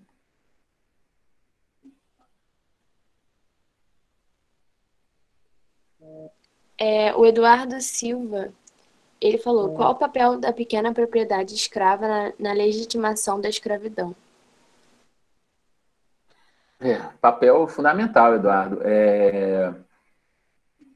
Uma das transformações importantes da historiografia, que eu não deu tempo de mencionar aqui, essa historiografia dos anos 80, 90, que ela, até então, se acreditava, quando falava de escravidão, que a escravidão era uma escravidão concentrada em grandes proprietários de escravos. Né? Então, você tinha lá o grande proprietário de escravo, né? O senhor de engenho, o plantador de café, não sei o quê, né? Em Minas, lá, o dono das minas de ouro, etc. e tal, né? E os escravos. E era isso, né? A sociedade escravista era isso. Né? As pesquisas, né? A multiplicação das pesquisas históricas vai mostrar que não é isso. Né? Você tem um grande número de pequenos proprietários de escravos. A maior província escravista do século XIX era Minas, né? Tinha a maior população escrava. Aliás, uma população, né? São Paulo só ultrapassa Minas no século XX. A maior população do Brasil é em Minas, e a maior população escrava também. E a população escrava mineira é uma população concentrada em plantéis pequenos, quando eu digo pequeno, de 4, 5, 10 escravos no máximo. Tá? Então, quando a gente fala escravidão, a gente está falando nisso. E essa difusão da propriedade escrava ela é muito importante porque ela era um elemento de legitimação da escravidão. Né? O sujeito podia não ter muito dinheiro e ter escravos. Né? Ter escravos, um economista fez um cálculo que eu acho um pouco duvidoso, mas enfim, ele fez uma comparação entre ele é mineiro, entre Minas no século XIX e Minas no século XX. Ele dizia que era mais comum ter escravo no século XIX que ter carro no século XX, né? Enfim, é uma comparação meio esdrúxula, mas de qualquer forma ele está buscando chamar atenção dessa, facilidade, relativa facilidade de ser proprietário de escravos. A gente vai ver que muitos e aí é um elemento importante. Né? Muitos ex-escravos vão ser proprietários de escravos. Esse é um elemento importante, inclusive para a gente entender a forma como o racismo se processa no Brasil. Né? Então, o indivíduo que era escravo, não é a maioria, obviamente, mas, e aí principalmente mulheres também, vão conseguir ser proprietários de escravos. Então, isso é uma marca, né, na América Portuguesa. Isso marca também a identidade desse indivíduo, né? Ele se liberta da escravidão e ele nega a escravidão de forma tão radical que ele se torna senhor de escravo. Ele nega a sua escravidão, mas ele reafirma a escravidão como elemento, né, organizador dessa sociedade. A Paula Vanessa, ela falou se a Constituição, ela perguntou se a Constituição das famílias escravas contribuíram na sobrevivência da própria escravidão. Se a Constituição de famílias escravas... Isso, contribuíram na sobrevivência da própria escravidão. Num certo sentido, sim. Quer dizer, a existência de famílias escravas nunca chegou a produzir uma reprodução endógena, vamos chamar assim, ou seja, os escravos nunca chegaram a se reproduzir a tal ponto, né, demograficamente, que você conseguisse acabar com o tráfico.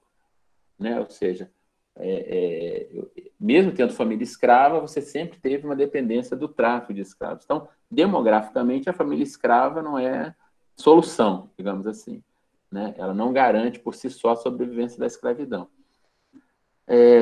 Agora, por outro lado, a família escrava ela faz parte de um conjunto, né, de elementos que torna a escravidão, como é que eu vou dizer, vivível, digamos assim, né?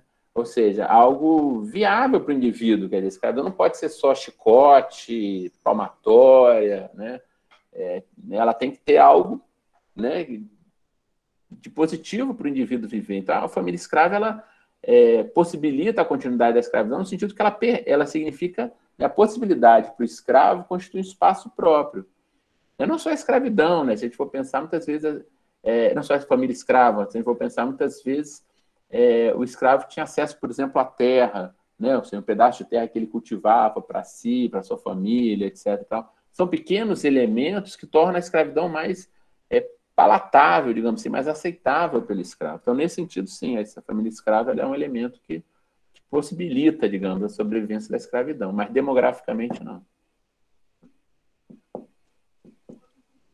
A Bárbara Araújo ela, gostaria que você mencionasse dicas de leituras atuais sobre o assunto. Sobre escravidão? Caramba. Escravidão, eu acho que para ler sobre escravidão, a gente tem que começar pelo passado. Acho que é importante ter uma visão mais geral. Eu acho que seria, se eu fosse começar hoje, eu começaria pelo Gilberto Freire, né? Poderia pular para Ser Escravo no Brasil, da Cátia Matoso, né? E depois eu trabalharia com, deixa eu ver, Hebe Matos, João Fragoso, da tese de doutorado, a segunda parte, uma parte que ele lançou agora, agora que eu digo, aos 2 ou 3 anos, a parte menos conhecida do trabalho dele, né? Todo mundo conhece Homens de Grossa Aventura, mas tem uma segunda parte que é sobre Paraíba do Sul, né? Na segunda metade do século XIX, que é muito interessante, que tem muita coisa sobre escravidão, que eu acho que é extremamente importante.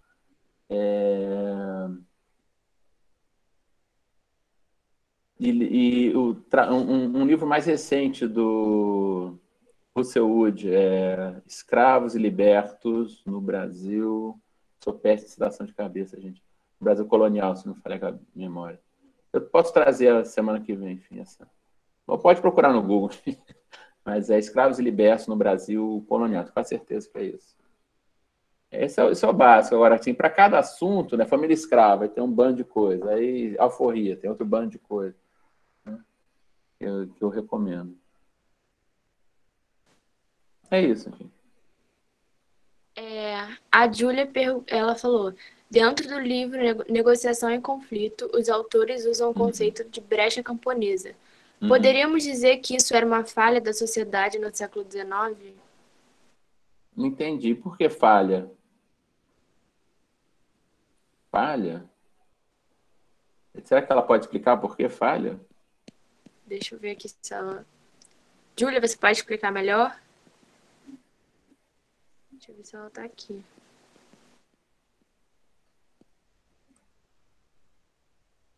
Ela tá aqui, mas... Né? Bom, vamos lá, vamos falar um pouco da brecha Próximo. camponesa. Não, ela falou, ó. Pelo fato dos escravos terem acesso a comprar a sua alforria. Tá. Não, a ideia da brecha camponesa é exatamente, né, um desses elementos, como a família escrava, aliás, brecha e família geralmente estavam unidas, que tornava a escravidão algo mais aceitável, palatável, enfim, pelo próprio escravo.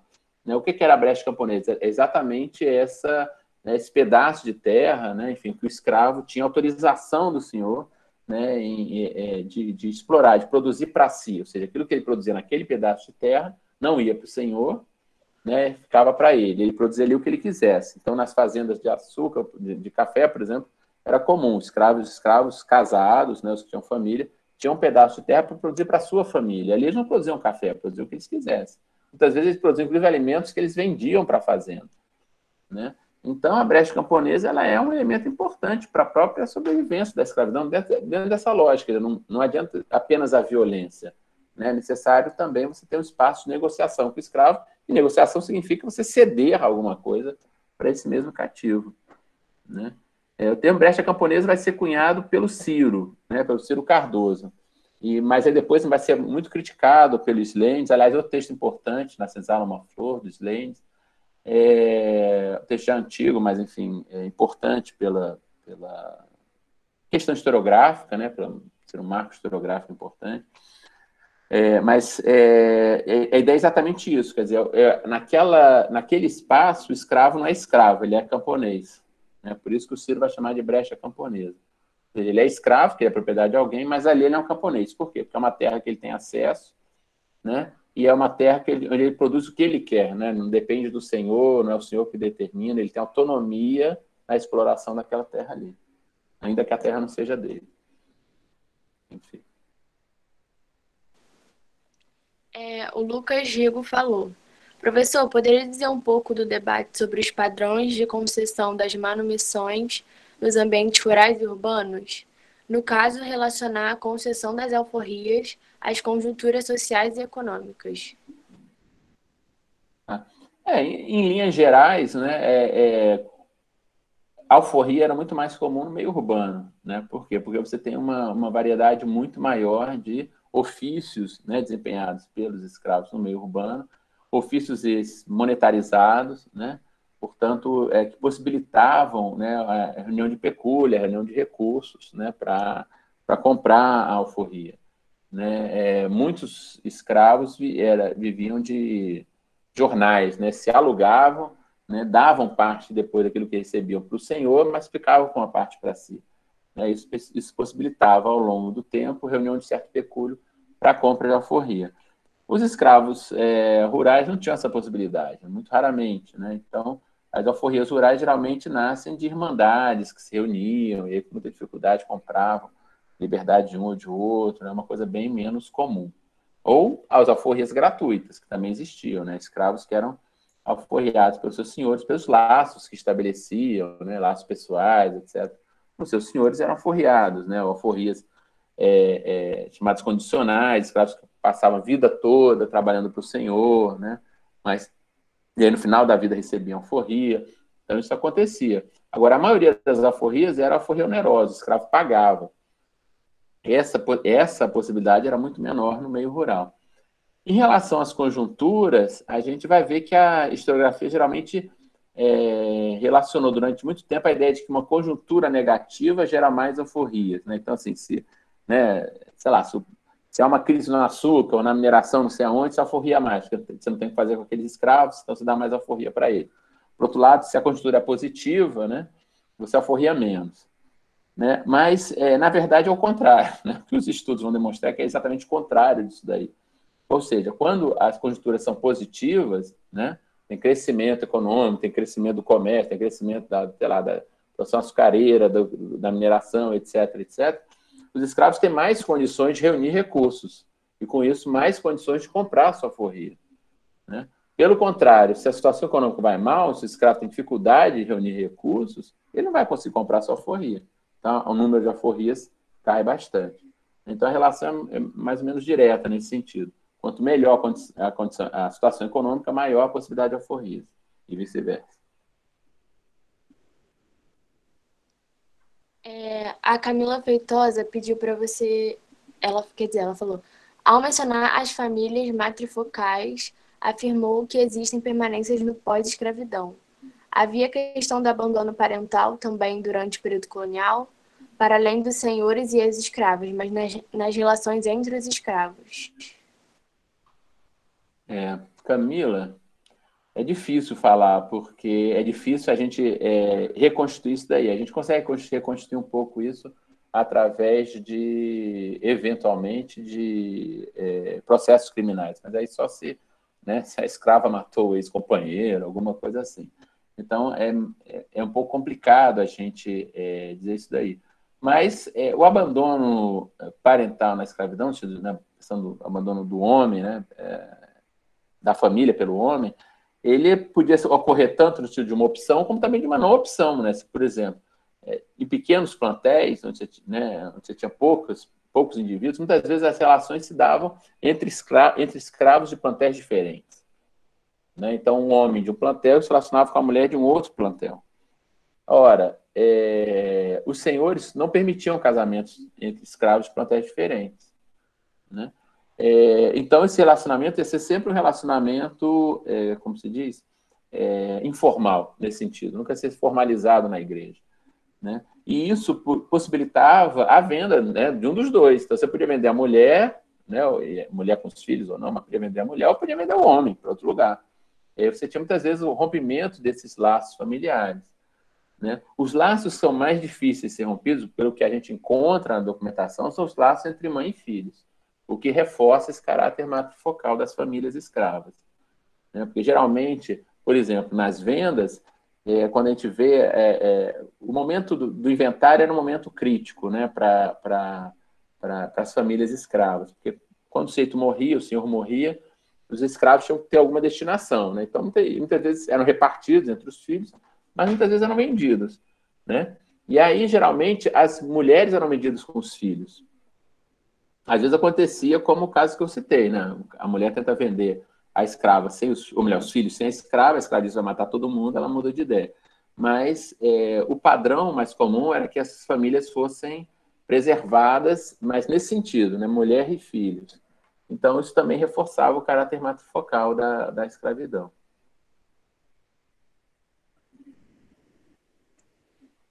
A Clara Maria gostaria que você comentasse sobre a importância do livro A Paz das Senzalas, pois o mesmo apresenta a família escrava, mas como o interesse dos senhores, contrapondo-se ao argumento dos Lênins. Paz das Senzalas, eu vou discordar um pouco. Eu acho que a família escrava na Paz das Senzalas, ela tem muito a ver com interesses escravos. Né? Se a gente for ver lá, eles vão mostrar que, por exemplo, quando você tem um crescimento do tráfico de escravos, você tem um crescimento das famílias matrifocais. Né? Ou seja, os laços passam a ser menos laços estabelecidos via casamentos, mas laços de caráter mais informal, né, entre homens e mulheres, portanto, gerando famílias matrifocais, né, que eles vão ligar a ideia de uma urgência de procriar, uma urgência da procriação. Essa urgência da procriação, segundo, né, o Manolo e o Zé Roberto, estaria ligado ao fato de que, com o incremento do tráfico, você tem o incremento da entrada de estrangeiros, né, esses estrangeiros, de certa forma, desorganizam, né, os plantéis, etc. e tal, e essa urgência de procriar tem a ver com a urgência exatamente de recriar laços entre os indivíduos. Né? Então, você tem filhos antes mesmo de se casar, ou até sem se casar. Essa é a perspectiva deles. Né? Não estou dizendo se eu concordo ou não. Mas, de qualquer forma, é uma agência escrava, né? São os escravos tomando a decisão. É diferente dos Lênins? Mas só para terminar, é diferente dos Lênins? Mas é no sentido de que você tem uma... como é que eu vou dizer? Uma visão mais demográfica, né? Quer dizer, o que determina a ação do homem é a demografia. Né? Não. A Júlia falou, professor, já que as mulheres eram as mais que tinham acesso à alforria do que os homens, isso poderia estar ligado ao fato dos escravos do sexo masculino estar presente em anúncios de jornais no século XIX? Júlia, eu não entendi muito bem sua pergunta. Anúncios de jornais você tem tanto de homens quanto de mulheres. Não sei se você está falando do anúncio de fugitivos, né? Os escravos, né, os fugitivos, eram mais homens mesmo. Sei se você está falando. Se foi isso que eu entendi, você está certo. Você tem mais homens que fogem do que mulheres, né? Mas esses homens que fogem, primeiro, são mais homens porque você tem mais homens, né? A escravidão é fundamentalmente masculina. E segundo, esses homens que fogem são geralmente africanos, geralmente com pouco vínculo, né, dentro da sociedade escravista ainda, né? Então, isso tem muito mais a ver com a falta de enraizamento desses escravos, né, do que provavelmente com o fato de serem homens. O fato de serem homens é porque a maioria é homem mesmo, né? A última pergunta é do Leão Gabriel. Ele falou, professor, eu gostaria que o senhor falasse mais da mobilidade desses escravizados, mas ao interior da colônia. Houve algum aspecto que caracterizou a experiência de liberdade desses ex-escravos, em especial na Bahia ou no Rio de Janeiro? Uma experiência é difícil, né? Porque aí seria um pouco uniformizar as experiências, né? Eu acho que o que marca a escravidão é a diversidade das experiências, né? Ou seja, o fato de que o indivíduo pode morrer escravo, né? O indivíduo pode se alforriar, né? Pode se alforriar e virar senhor de escravos, né? Ele pode embranquecer, ele pode escurecer, embranquecer quer dizer ficar menos negro, né? Pode escurecer, enfim, eu acho que há uma diversidade muito grande de possibilidades, né? Marcado exatamente por essas diferenças econômicas, sociais, mas também por esses espaços que você cria, né? Ao você ter uma proporção elevada de alforriados, né? Isso abre o espaço também para uma diferenciação em termos de trajetórias, né?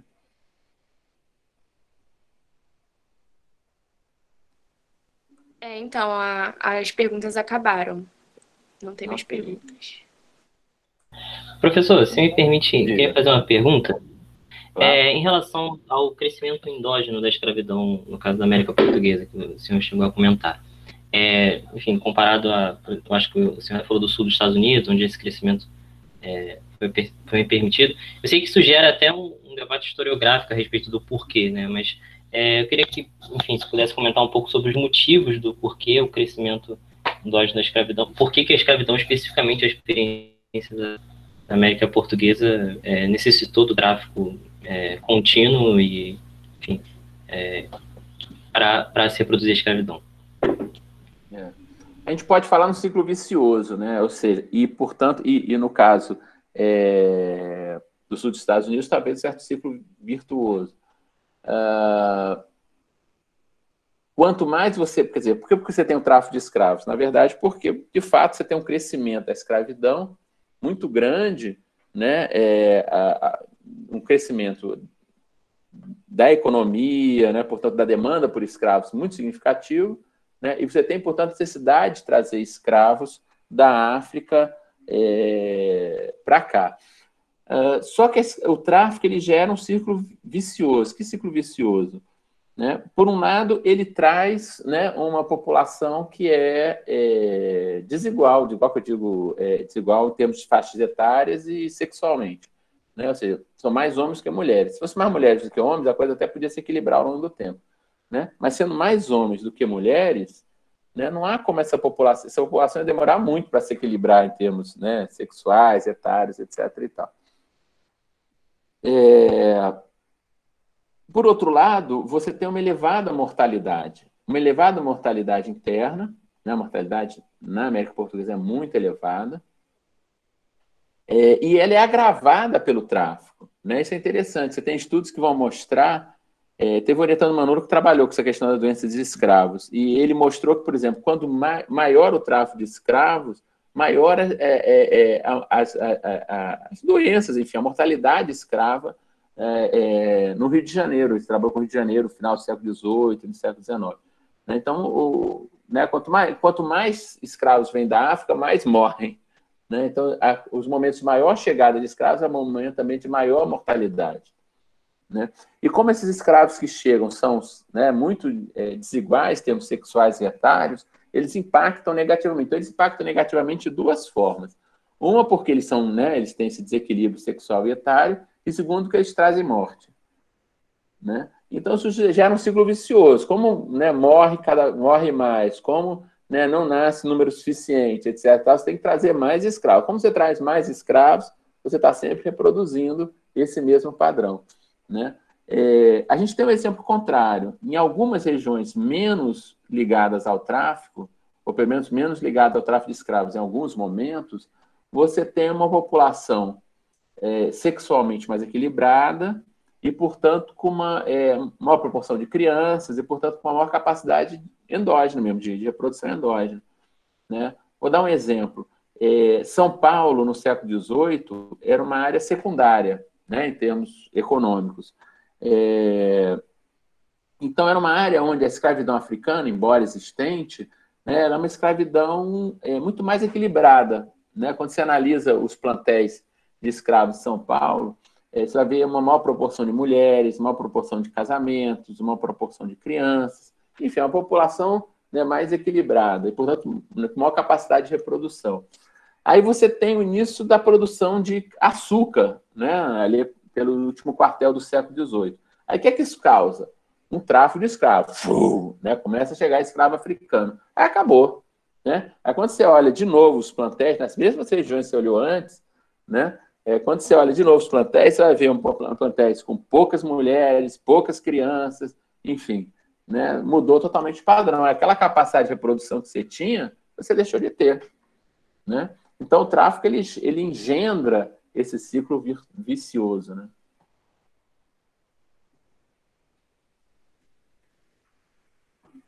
Terminando? Sim, então, gente, quem não mandou o e-mail e o nome completo, por favor, podem mandar, que eu vou botar na lista o nome de vocês. É isso. Muito obrigada.